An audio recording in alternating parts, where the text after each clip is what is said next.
ॻोठ लखो भील वासण नीगरी मुबैना तौर अगवा थी वई आहे। नीगरी राबिया भील जे वारसनि पारां खानपुर महर लिंक रोड ते धरणो हयो वियो आहे, जंहिं सबबि ट्रैफ़िक मुअतल थी वई आहे। आगाह कयूं पिया अव्हां खे एहतिजाज कंदड़नि जो चवणु आहे त पाड़े जा बासण नीगरीअ खे अगवा करे विया आहिनि, बाज़ियाब कराए वञे। जी नाज़रीन, अव्हां खे आगाह करे रहिया आहियूं घोटकीअ जे ॻोठ लखो भील वासण नीगरी मुबैना तौर अगवा थी वई आहे। नीगरी राबिया भील जे वारसनि पारां खानपुर महर लिंक रोड ते धरणो हयो वियो आहे, जंहिं सबबि ट्रैफ़िक मुअतल थी वई आहे।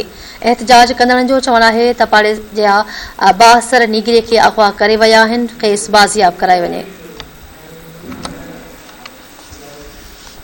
अव्हां खे आगाह कयूं पिया घोटकीअ जे ॻोठ लखो भील वासण नीगरी राबिया खे मुबैना तौर अगवा कयो वियो आहे। नीगरी राबिया भील जे वारसनि पारां खानपुर महर लिंक रोड ते धरणो हयो वियो आहे, जंहिं सबबि ट्रैफ़िक मुअतल थी वई आहे। जी नाज़रीन, आगाह करे रहिया आहियूं अव्हां खे एहतिजाज कंदड़नि जो चवणु आहे त पाड़े जा बासर नीगरीअ खे अगवा करे विया आहिनि, खेसि बाज़ियाब कराए वञे। घोटकीअ जे ॻोठ लखो भील वासण नीगरी मुबैना तौर अगवा थी वई आहे। नीगरी राबिया भील जे वारसनि पारां खानपुर महर लिंक रोड ते धरणो हयो वियो आहे, जंहिं सबबि ट्रैफ़िक मुअतल थी वई आहे।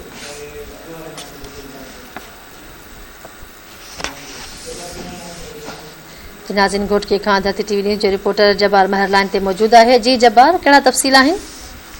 जी बिल्कुल, घोटकी भरिसां ॻोठ लखू भील वासण नीगरी राबिया के हथियारबंद मुबैना तौर अगवा करे विया आहिनि, जॾहिं त राबिया जे वारसनि दर्शन ऐं ॿियनि पारां जेको आहे सो घोटकी खानपुर महर लिंक रोड ते एहतिजाजी मुज़ाहिरो करे धरणो हणे चयो आहे त पाड़े जा बासर माण्हू आहिनि जेके राबिया खे मुबैना तौर अगवा करे विया आहिनि, हुननि जेको आहे सो DC SSP घोटकी ऐं जेको आहे सो DSP घोटकी खां मुतालबो कयो त नारी खे फौरी बाज़ियाब कराए वञे। जी, वॾी महिरबानी तफ़सील ॾियण जे लाइ।